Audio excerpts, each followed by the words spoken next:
Well, hello, and welcome to another episode of Let's Translate Light Novels. This is a series where I look at a light novel that is out of print, a very old light novel, Seiran Den, the prequel to Fushigi Yugi, and I analyze the translations of myself when I was much younger and not very good at translating, and some of my patrons. Now, if you want to be one of my patrons whose translations are critiqued in these very videos, you can do so by joining at the $12 a month level. You will get access to the text early and have a chance to translate it. And you can also join at the $2 level if you just want to support and have your name in the credits.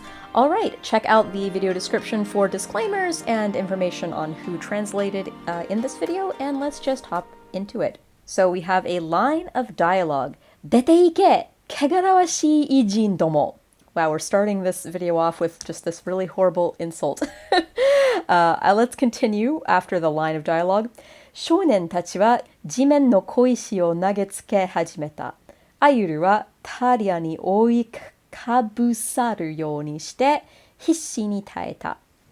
So, 出て行け is, just a common phrase like get out of here, leave. The small tsu after it in katakana is showing that there's a glottal stop. So basically, 出て行け! Versus 出て行け! It has a sharpness to it. You can really tell how the person is saying this line. 汚らわし is like filthy, soiled, tainted. Ijin. So if you look up ijin, like the kanji for I just kind of means like different or abnormal in a way. But generally it just means foreigner, and then domo at the end pluralizes it.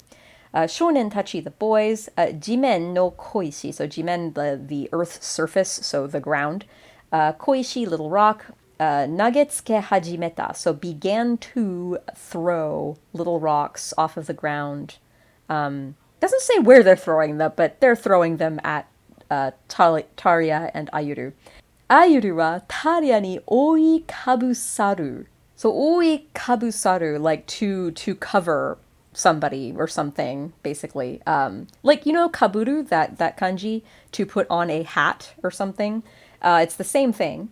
But, think of it as, Ayuru is the hat, and he's covering Talia with his own body, basically, to protect her. Hisshi ni taeta. So, hisshi ni, we went over this word many times before in these sections.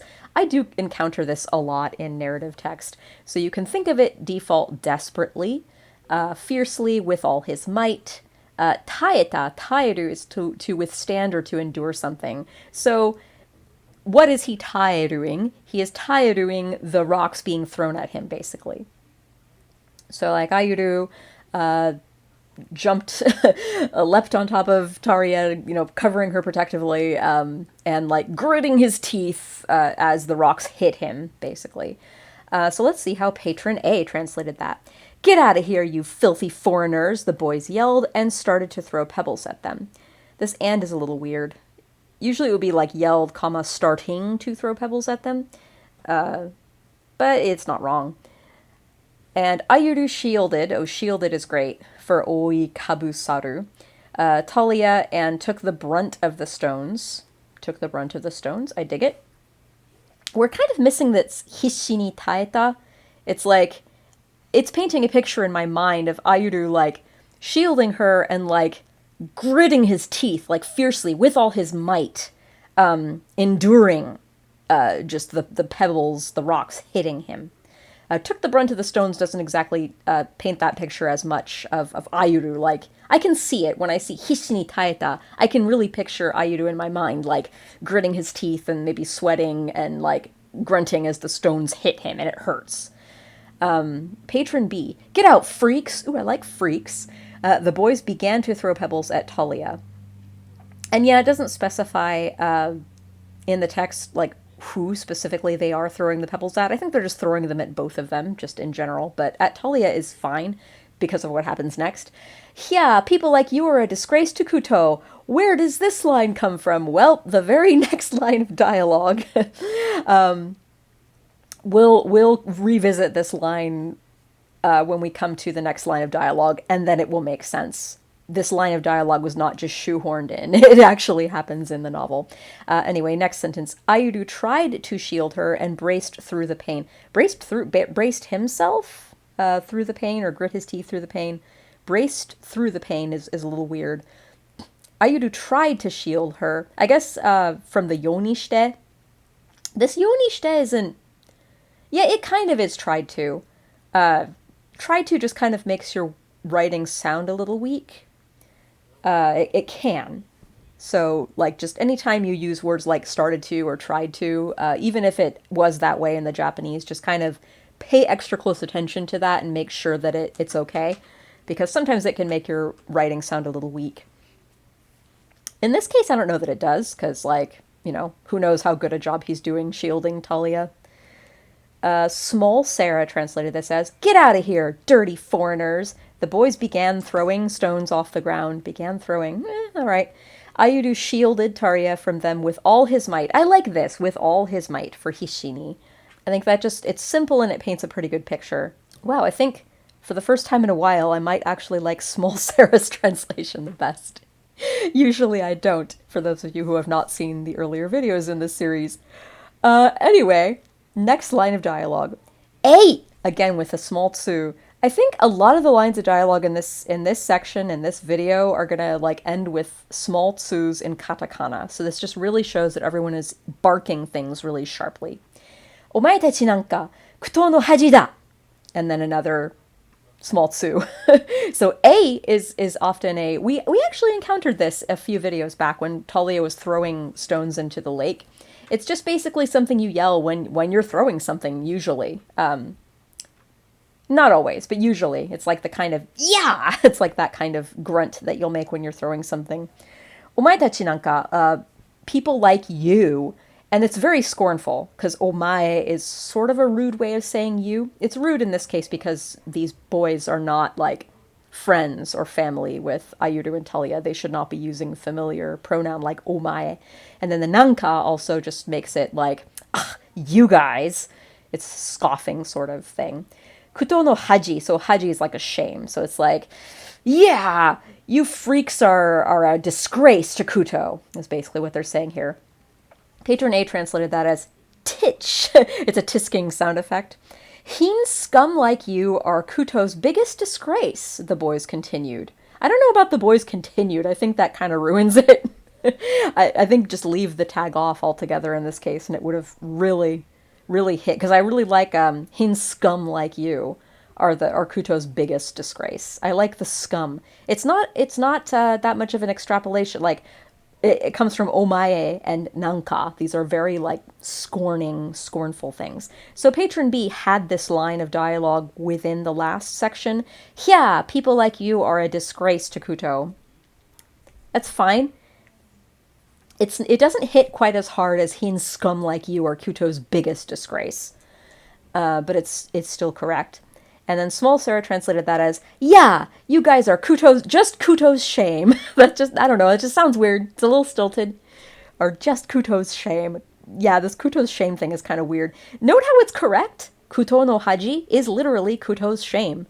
But it's more like a disgrace to Kutou. Or Kutou's biggest shame or something. Like, just Kutou's shame is kind of weird. Not wrong, just weird. Okay. Next line of not dialogue. Yay, we're back to narration. "Ayuru no se ni sanzan koishi o nagetsukeru to, mattaku teikou shinai teki ni kyoumi ga useta no ka, futari gumi wa akutai o tsukinagara satte itta." I added a lot of pauses in here since this is a run-on sentence. So no, this is one big run-on sentence. You don't necessarily have to keep it as one sentence. In fact, I frequently, if it's a run-on sentence like this, I will break it up if possible. All right, so Ayuru no seni, so behind, like Ayuru's back. Sanzan koishi o nagetsukeru, so after like throwing, tsukeru to, so with the act of or after the act of, throwing all these rocks, a lot of rocks, quite a bit of rocks at Ayuru's back. Mattaku teikou shinai teki. So teki is the subject, and in this case it's Ayuru. So teki is enemy or foe.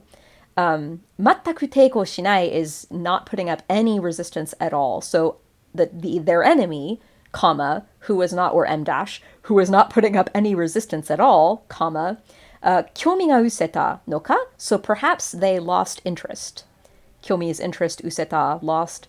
Futari gumi wa, the duo, akutai o suki nagara, while like shouting or spitting curses, satte itta. They left. They went away, shouting, spitting curses as they left. Because they had lost interest in their foe, Ayuru, who was not putting up any sort of resistance after they threw a bunch of rocks at him. So patron A translated that as, eventually, having lost interest in hurting Ayuru, who was showing no resistance, the boys left, their continuing insults about the Heen tribe fading in the distance. See, this illustrates pretty well how it doesn't exactly work very well to keep this as one big long run-on sentence. Patron A kept it as one big long run-on sentence, but it feels a bit run-on-y, right? Eventually, having lost interest in hurting Ayuru, who was showing no resistance, the boys left, their continuing insults about the Heen tribe fading in the distance. Yeah, it seems like a natural place to break the sentences in half would be eventually having lost no interest in hurting Ayuru, who was showing no resistance, period. Like, rephrase that as, since Ayuru was showing no resistance, they lost interest, or something like that, period. And then the boys left, their continuing insults about the Heen race fading into the distance. The way I worded it just now is not necessarily the best, but you can see how, like, keeping it as one big long sentence can be a bit run-on-y here. Let's see what patron B did. I think patron B left it as one big sentence as well. Let's see how they did it, though. Perhaps, seeing the Heen boy make no efforts at resistance, the two boys seemed to lose interest and walked away, muttering expletives. Perhaps seeing? The perhaps is more like, along with their loss of interest. It's not perhaps seeing the Heen, just delete perhaps. Seeing the Heen boy make no efforts at resistance, comma, the two Kuto boys seemed to lose interest and walked away, muttering expletives. Yeah, I don't know about expletives. Like, expletive is more like a term that you use to describe a swear word. Like, expletive deleted. I don't know, it sounds a little weird in this context. I think just curses is fine. But yeah, definitely delete the perhaps there. Yeah, I think I would probably combine the, like, seeming to lose interest with seeing. I'd say, like, losing interest at the Heen boy making no efforts at resistance, the two Kuto boys walked away muttering expletives. Like, I think just combining a few of these phrases and words that are describing Ayuru makes a little more sense. Like, okay, this run-on sentence is describing Ayuru in many different ways. Ayuru is having stones thrown at his back. He's not putting up any fight at all. And he's also causing the two boys to lose interest. So it's kind of like the boys were losing interest at the fact that he wasn't putting up a resistance in spite of the fact that they were throwing stones at him. But it's like, look, when you add all these modifiers to Ayuru in one sentence, you can see how it gets awfully listy. So yeah, I definitely would have cut this into two sentences. Let's see what Small Sarah did. Doesn't look like Small Sarah cut it up into two sentences. Maybe it was because they received no resistance from Ayuru that they seemed to lose interest with their victims and slowly left. They didn't slowly leave, they left.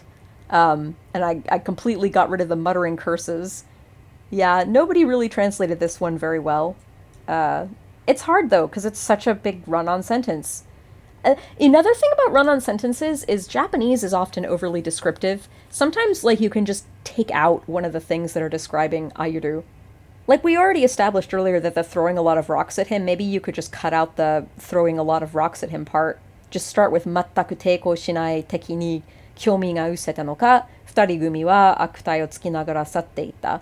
It's like, bored by the fact that their victim wasn't putting up a fight, the duo left, muttering curses as they went. Like, I think that would be a lot cleaner than, like, all of this overly descriptive stuff. Anyway, let's move on from that fun sentence. Back to dialogue. Long ellipses. Ayuru, another long ellipses, exclamation point. Ayuru, daijoubu? Small tsu, question mark, exclamation point. 下から這い出したタリアは土にまみれて這いつくばったままのアユルを見た。Alright, so, 大丈夫? Are you okay? 下から這い出した, so, crawled out from under. Talia. So Talia, comma, who crawled out from under Ayuru, comma, tsuchi ni mamirete, covered in dirt or mud. Hai tsukubatta, crawled. Mama no Ayuru o mita. So Ayuru, who was like still crawling or like on all fours, basically, because he was on all fours to shield Talia, and covered in dirt. Omita, she looked at Ayuru. So, Ayuru, are you okay? Are you okay? Talia cried, I would add as a tag, crawling out from under Ayuru and looking up at the boy, who was still on all fours and covered in mud. So that's not the best way of wording that, but that's what it means. Patron A translated it as, Ayuru, Ayuru, are you all right? Talia moved from where she was cowering and saw Ayuru crawling around in the dirt. It's kind of confusing, the way, like, haitsubatta mama is kind of weird. Patron B, Ayuru, Ayuru, are you okay? Talia got out from under him and looked at him. He was covered in dirt, hunched low on his hands and knees. Yeah, this is pretty good. Small Sarah, Ayuru, with no exclamation point. Ayuru, are you okay? Taria, crawling out from under Ayuru, looked at the boy's face smeared with mud. It never said his face was smeared with mud. Yeah, I don't know where Small Sarah got the face from. And Small Sarah left out the whole, like, Ayuru was still just kind of frozen there on all fours from protecting her. You know, not terribly wrong, but we're missing a little bit there. The next line, Muzan ni jimen ni sandan shita hana wo damatte hiroi hajimeta shounen wo Taria wa kubi o furi nagara daki o kosu. All right, Muzan ni, like, mercilessly. Jimen ni sanran shita, so like scattered onto the earth. Hana, so the flowers that were mercilessly scattered onto the earth. Damatte hiroi hajimeta, so quietly, silently began to pick up shounen, so the boy, who quietly began to pick up the flowers that had been so mercilessly scattered on the earth. Talia wa kubi o furi nagara, so Taria, while shaking her head, dakiokosu, basically, like, picked him up into her arms, basically. Like, Ayuru was crawling on all fours, and he was, like, beginning to pick up the... Yeah, it's just, except Talia... This is confusing. Like, in Japanese, it's confusing. It's implying shita kara haidashita, like, she crawled out from underneath Ayuru, and then Ayuru was crawling around. So I guess maybe she crawled out from under him, and then immediately after he started crawling still on all fours. That makes more sense. And why was he crawling on all fours? Because he was picking up the flowers that had been mercilessly scattered on the earth. Okay. Let's look at how Patron A translated this. The flowers from the bouquet she gave him earlier were scattered everywhere, and he was silently picking up as many as he could. She crawled over and hugged him, her head shaking in worry. You don't really need the in worry part. I mean, it's not wrong, and it's not a faulty extrapolation either. Like, of course she's worried. Yeah, I like just hugged him for dakiokosu. Patron B. He said nothing, silently picking up the flowers that were now scattered on the ground. She shook her head and helped him sit up. Yeah, this is more concise. It's a little tighter. It makes me feel a little more. I think starting it with he said nothing, silently picking up the flowers that were now scattered on the ground, I think that paints a bit of a better picture to me. Because, like, the previous line, she's crawling, she is crawling, but she's crying out to him, Ayuru, okay? And then this is where, you know, maybe he should say a line back to her, but he said nothing, silently picking up the flowers that were now scattered on the ground. She shook her head and helped him sit up. I like the hugging from Patron A, so, like, she shook her head and hugged him. Might be nicer. Small Sarah. He was trying to regather the flowers that had been smashed to the ground, but Taria shook her head and hugged him tightly. Yeah, I suppose. Regather is weird. And it wasn't even in the original Japanese, so I don't know why Small Sarah said regather. I guess, you know, regather them back up into a bouquet that had been smashed to the ground. I dig that. All right. Let's move on. Next line of dialogue. いいの、もういいの、そんなことより頭から血が出てる。早く家に帰って手当てしなきちゃ。All right, いいの. いいの is like, forget about it, it's okay, like, you don't have to. It's enough. That can mean lots of different things. もういいの, like, that's enough, it's okay. そんなことより, rather than what you're doing right now, we've got more important things. 頭から血が出てる, there is blood coming from your head. 早く家に帰って, we have to go back home really quickly, and 手当てしなくちゃ, and like, tend to it, give you first aid. Patron A, it's okay, don't worry about the flowers. Oh, you're bleeding from that head wound. We have to get back home and get it bandaged right now. I like this a lot. It's okay, don't worry about the flowers is an excellent extrapolation of もういいの. That is the vibe here. It's like, who cares about the flowers? That's enough. It's okay. Forget about the flowers. Don't worry about the flowers. Oh, you're bleeding from that head wound. It doesn't need the O, actually. You're bleeding from that head wound. We have to get back home and get it bandaged right now. I think that's really nice. Yeah, just get rid of the O. I mean, it's not bad, I guess, to have the O. This is just implying that Tarya is, like, just now noticing that he has a head wound. But you're bleeding from that head wound implies that she already knew he had a head wound. So it's a little, I think that's what was confusing me a little bit there. Patron B, it's okay now, forget about them. Ooh, and see, this is cool too. もういいの, like, it could be interpreted as forget about the flowers, but it could also be interpreted as, like, forget about them, forget about the boys who were teasing you. They're gone now, it's okay. Like, forget about it. So both of these are actually pretty valid. Anyway, your head is bleeding. We should get home and get you treated. Yeah, I don't know about anyway. For それよ, そんなことより. Yeah, that was a little too literal from そんなことより. I would just delete anyway. Just, your head is bleeding. We should get home and get you treated. Small Sarah, never mind about the flowers. Hey, Small Sarah extrapolated the flowers too. What's more important is that you're bleeding. Yeah, Patron B and Small Sarah got a little too tripped up on, like, the literality of そんなことより. Yeah. What's more important is you're bleeding. That sounds a little too, I don't know, matter of fact. Not very emotional. We've got to get you home and have someone fix you. Someone. Well, who else would it be other than Matuta or Tarya herself? Anyway, next lines. We have a line of dialogue, ごめん, followed by a long ellipses, and then another line, どうして謝るの? And then there's a small tsu. アイルは私のこと必死でかばってくれたじゃない. Alright, so ごめん, I'm sorry. どうして謝るの? And again, she's barking this at him. Like, why are you apologizing? Or, don't apologize. アイルは私のこと. So 私のこと is just me, basically, not about me, my thing, just me. 必死で, there's this 必死 again. かばってくれた. So you protected me, shielded me with all your might. And this くれた auxiliary verb ending is you did this verb for me, for my benefit. And you were such a good person for doing that.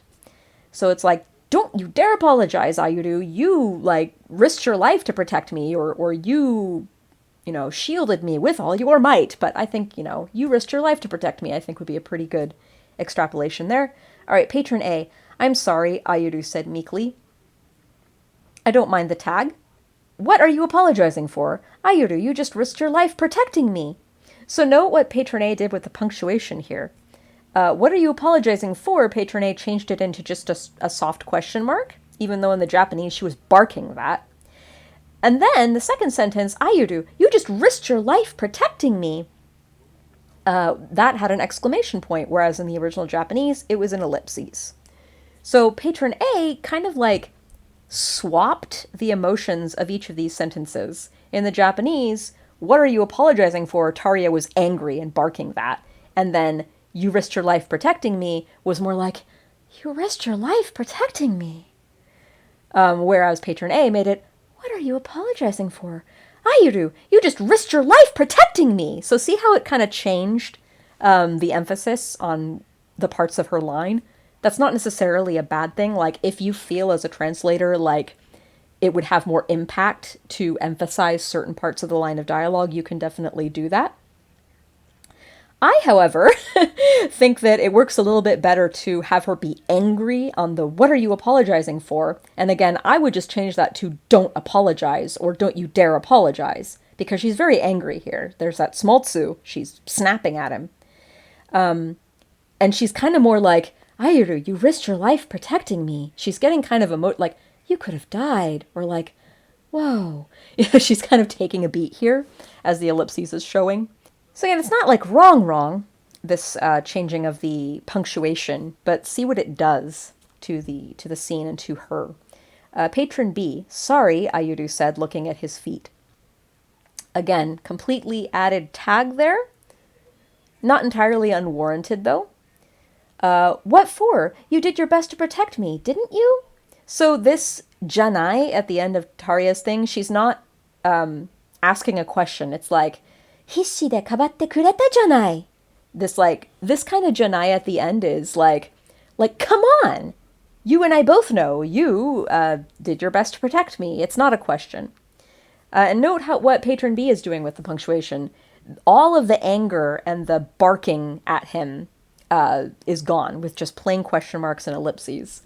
Also, what this tag does after gomen, like in Japanese, gomen, "Doushite ayamaru no?" Like, there's this more snittiness with Taria to not have a tag there. If it's just, "Sorry, don't apologize." Like, it's a little more immediate, and you can imagine it a little more in your mind. But if there's that tag in between the lines, it doesn't paint the picture that Taria is, like, snapping right back at him. Don't apologize. Missing a bit of that emotionality there. But keeping in some good emotionality in other ways. Small Sarah, "I'm sorry. Why are you apologizing? Didn't you just risk your life protecting me?"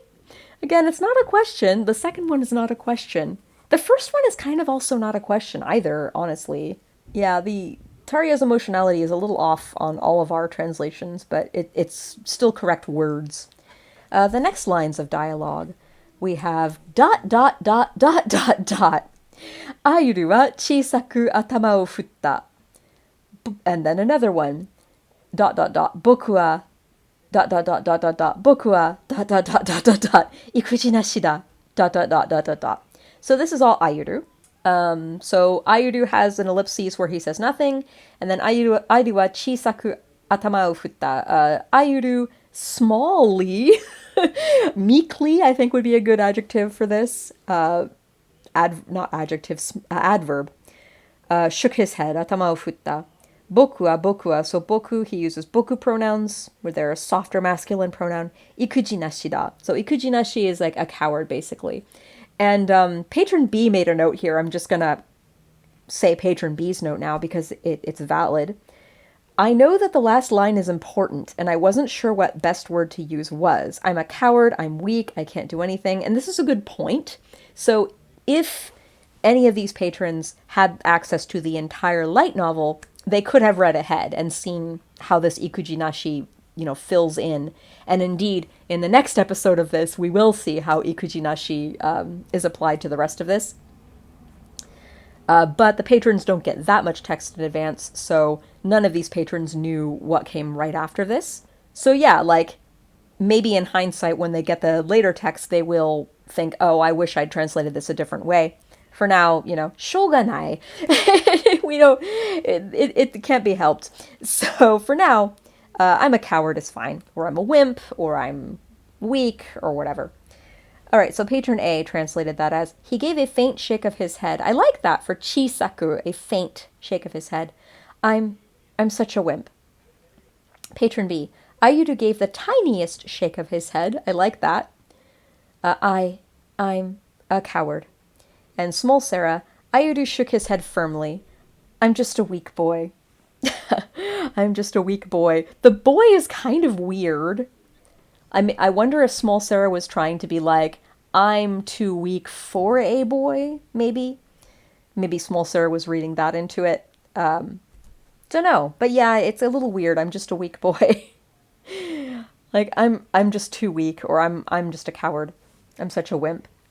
Shook his head firmly is also kind of weird because it's chisaku, which is like weakly or meekly, or gave the tiniest shake of his head. So that's odd.